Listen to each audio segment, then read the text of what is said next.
The mystery behind the gill cover, exploring the super sophisticated city inside a goldfish's head. Part 1. A question arising from a goldfish pond. Have you ever stood in a goldfish pond for a long time? There's a movement where its mouth constantly opens and closes. At first glance, it looks like it's tasting food that isn't there.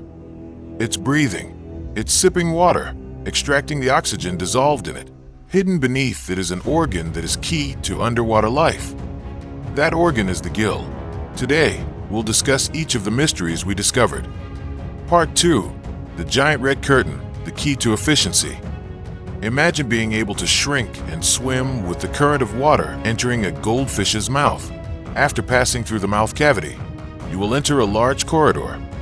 On the right and left walls, hang 4 pairs of giant, bright red curtains. Those are the gills.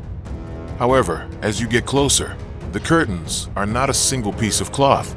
They are composed of hundreds of smaller sheets, arranged very tightly like a hair comb. These are called gill filaments. Each sheet is not only tightly packed, but within them you will find even smaller folds. The denser and longer the comb, the greater its capacity to capture every precious oxygen molecule. Part 3. The mysterious spots and dark skeletons of Gill City.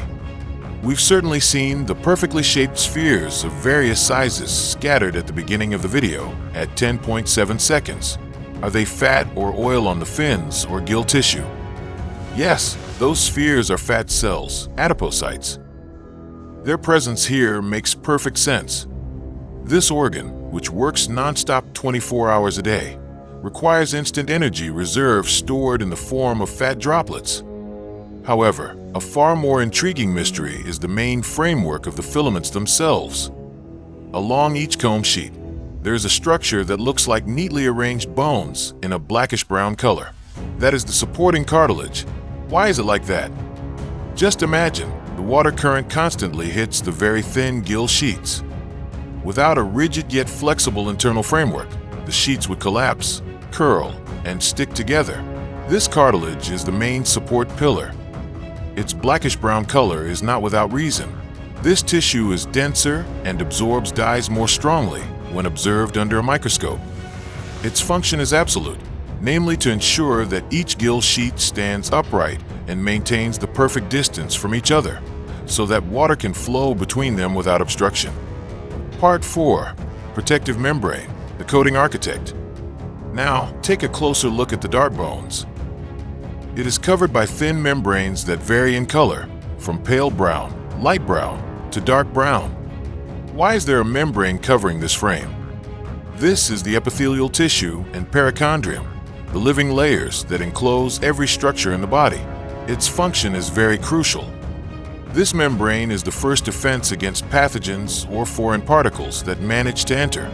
More importantly, inside this membrane reside the mucus cells. They produce a slippery layer of mucus, which functions to keep the entire surface of the gills moist and trap dirt from entering more sensitive parts.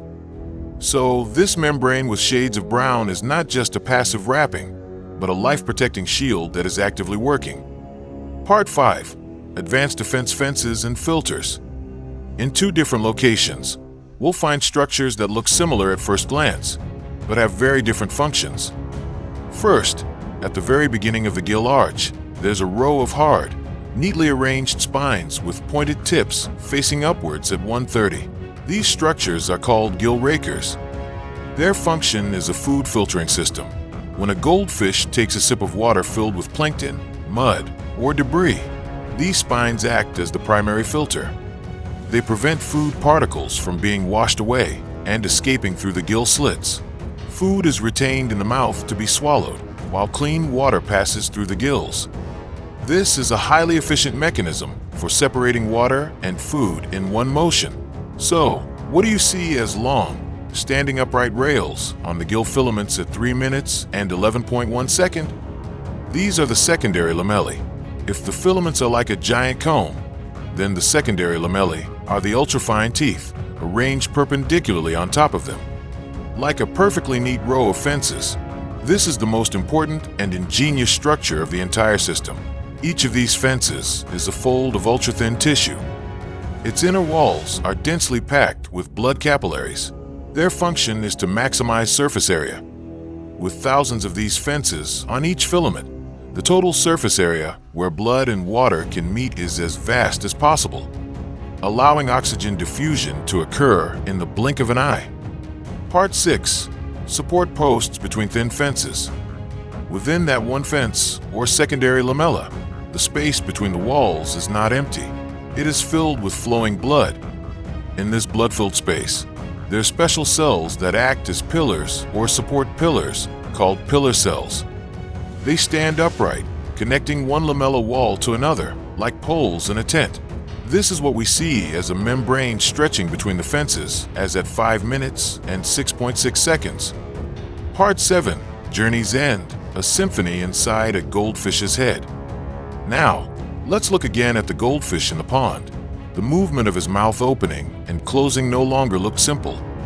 Behind every sip of water, we now know there's an incredibly complex symphony being played. Often, the most incredible wonders of science are hidden right before our eyes. Thank you for joining us on this exploration. Don't forget to explore other scientific mysteries, and as always, stay curious. See you again.